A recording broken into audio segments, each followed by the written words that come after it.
Yeah, and Loren, you keep mentioning the components. So we have 6 components that help guide every retirement plan. They're up on your screen right now. And what we've done with this checklist, Haley, is you took each one of those components and then you put kind of these spousal succession items underneath one of each of those components. So let's start first with that lifestyle piece. Let's just stay on the spousal succession portion. What should people be looking for and what decisions will they need to make there? Absolutely. So what people should be looking for to do in this area is develop an emergency contact list. And the reason why is because you want to notify all your friends and family when a loved one passes away, but beyond that, you want to notify your professional network. So that's going to include your financial advisor, that's going to include your attorneys, that's going to include any life insurance agents that you use, or if your spouse was still working, their employers. So you want to notify your professional network because those are the people that are going to help you with all the decisions you have to make within that first 72-hour period. Those are the people that are going to help you make those decisions most confidently.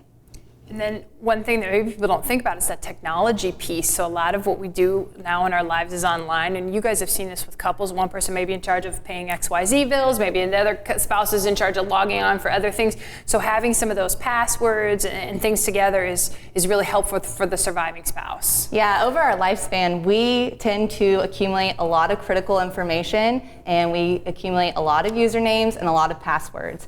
And typically what we see is that one spouse is responsible for certain payments, maybe the mortgage payment, auto pay, credit cards. Another spouse may be responsible for filing the tax return, or they're set up online to file their tax return. So to make it easier on the surviving spouse, know those passwords, know how to get access to that critical information, because in that first year when your spouse does pass away, you will now be solely financially responsible for all of that. So if you do have auto pay set up, or if you do file your taxes online and you need a copy of that, know where that critical information is so that you can easily access it. And sometimes one of the struggles that we see people go through is just tracking down all the different types of accounts, right? If you're not the one that's directly involved in all of the different accounts or technology, it might be really troublesome for you just to identify what accounts did you have. Did you have 3 different credit cards, 1 credit card? How many different investment accounts did you have?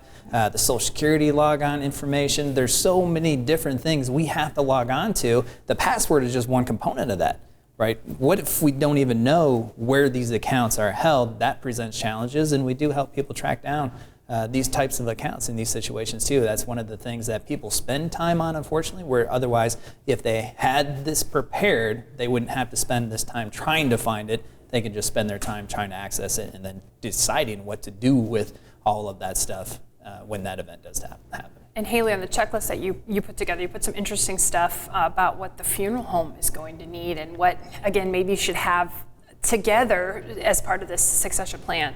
Yeah, so with the funeral home director, you will complete the death certificate with them and the medical examiner, and then they will file it on your behalf with the county. But also another tip is that you can actually pre-plan your funeral. And the reason why that's a benefit is because you don't want to leave it up to guesswork.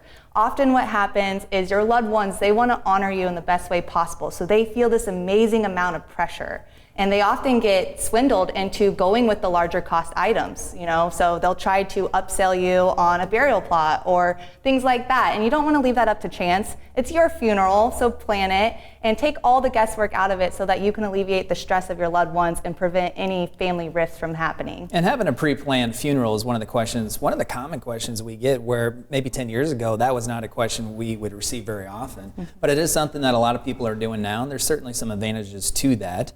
But there's a lot of pre-planned services that are being offered. So make sure you weave through the different options that you have and you feel comfortable with those options that you select. But it can alleviate some of that stress for the survivors because they know you're going to get the funeral that you planned, that you wanted, and that's one less thing or a whole list of things that they don't have to worry about. And you might need some information about your spouse that you might not have memorized or even maybe know about what their family, their social security number, some other stuff like that. Yeah, so you can actually print a copy of a death certificate and just start pre-filling out some of those questions that they ask. One of those uncommon questions that you may not know is, what is your spouse's mother's maiden name?